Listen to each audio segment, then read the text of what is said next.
Sorry for that break in transmission. We're just having a separation log because Wayford has secured suburban status, and trust me, you do not want to see our hopes on video. I mean, it's 2015 for goodness sake, not 1994. Ooh. How the sun goes. Phone shops, brilliant. The IT crowd, gold, space. Is this the ad that they are wanting to coincide with?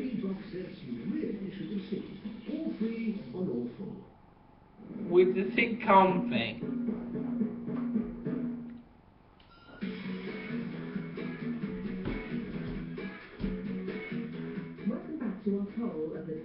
That's not the best looking typewriter. You may be surprised to learn that apart from a cup final, a royal wedding, and a holiday on emergency landing, this quaint will they won't they runs the highest rating program. You don't bring in them.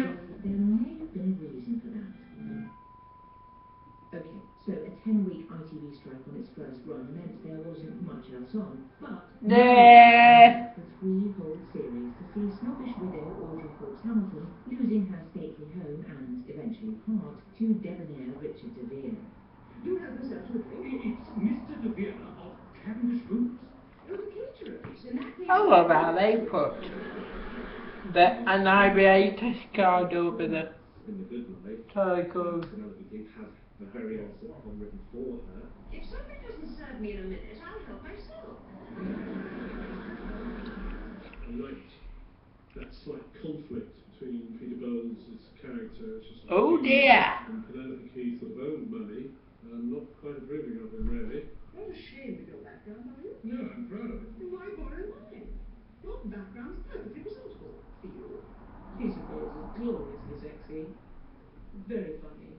I wanted her to fall in love. I wanted them to get married, and they did. Oh, a cup final, emergency landing, and a strike. Celebrate their big day. So we're not gonna. You've already seen the political bile of Mrs. Tucker and the Stars, but your favourite Westminster satire was a much more subtle skewering of the cynical goings-on in the corridors of power before Parliament was televised. Thank you. I've made a policy decision.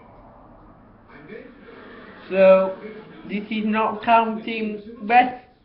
Surely they aren't aware. Yes, Minister, yes, Prime Minister, based on the idea that the civil service are an elite. They are a bunch of well-educated geniuses with I never knew he was an Emmy straight after Pretty Mimi's.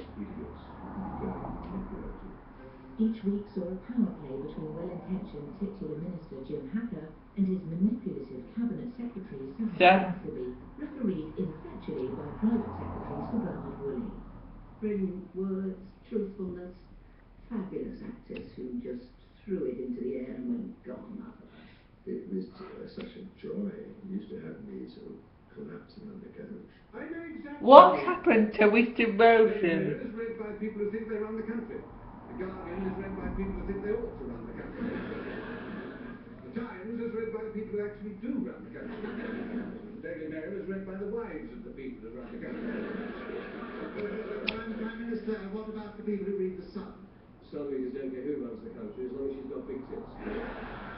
Westminster has aged well because politics hasn't really changed, even though it was set at a time which was slightly less cynical, probably slightly less about presentation than it has become in this country, but still basically politics. Yeah. Maybe not. Well, you hardly know you've been abroad. Oh, no, all right, mate, don't you worry.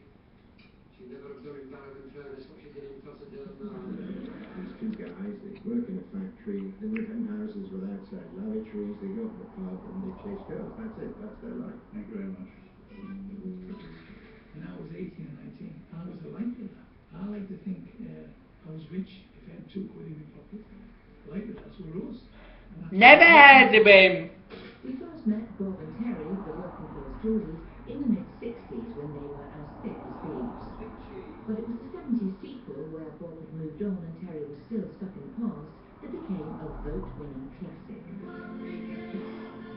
Busted. Terry, you rotten bastard! We realise what a huge change there is in young male Yeah. between 18 and 23. I once had to watch an episode of this in PSC. So don't start with me, mate. Or throw your friend out the door. By God, she did not give herself some airs, that one. She was so stuck up, she thought her backside was a perfume factory. I am marrying Thelma Chambers in 6 weeks' time. Well, you just... We made it up again. Terry's abrasive and he's a chancer. But Bob was upwardly mobile, offered a job where he wore a tie. So that...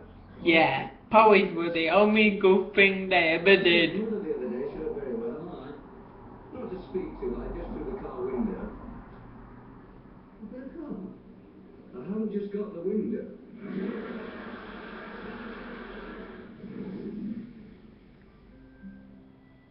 Roy Clark's wistful tales of geriatric hijinks in the Yorkshire Dales spanned a record-breaking 31 series. Whoa! Yet the holy trio of Compo, Foggy and Clegg remains the defining lineup. My God, I've seen the Japanese looking more cheerful than that. It used to repeat itself because every week, or every episode, they would be going down the hill, either on a bicycle, an old motor car, or in a bath, and it was all tempo. Going tits up. And in those days, people had a lot of sense and a lot of vision, and they went, oh, whack some more, please, whack some more. Relying on such senior actors might have meant inevitable cast changes, but it also paved the way for some beloved comedy veterans to make a comeback. Does anybody here speak English? Answer last. And with lots of wonderful people in it, I always thought. Peter Sellers has the record of all time. Never missed an episode. I said to him, you'll keep going till you're 100 if the programme's going, won't you? Because Brian Murphy. I'm not leaving this program. Great choice. He's not the only one who liked it. Superfans include our similarly long-serving monarch and cuddly former Afghan president Hamid Karzai. Really? So this was made when the Queen became the longest serving monarch. What is that? Right, that is it. It's just another day at the Slough HQ of Roman Hog Paper Sales. What was step inside the Jenny again? That's the third time Ding ding ding ding ding ding ding ding. Aww. Anybody who's ever stepped into an office knows what it's about and has... Told you. That's Eric Robinson anti-Channel 4. Well, don't do that. Well, eat it out. There's people starving in the world, which I hate. For all the acclaim and awards, Brent & Co.'s Adventures in Excruciation were voted least favourite sitcom by 8% of our poll. Ha ha! Give him an official warning. How do you know this? It's always you. Oh, Kiki. Yeah, A lot yeah. of people do say, I can't watch it because I just feel like, oh, it's just too happy. Who say? Or it's just, I can't. Get a grip. Yeah? Get a grip. I can still watch the Teletubbies episode with giggles. Does the best Ali G impersonation. I happen to do it. Go on. Oh. Sorry, no, it's not you, it's the other one. I watch it hiding behind the sofa. It's sort of Doctor Who sitcom. You watch it through your fingers because it's so cringy. The other what? Yeah. Oh. It's a sitcom with a favourite in old people don't. It's patronising to old people. And that's why I don't like it. Hyper realistic in a way, wasn't it? It was very well observed.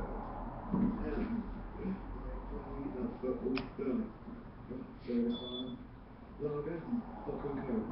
Loads of middle managers and officers How did The Office manage to win a Golden Globe Award? Sorry, let us see how it's going. When we It's the best bit.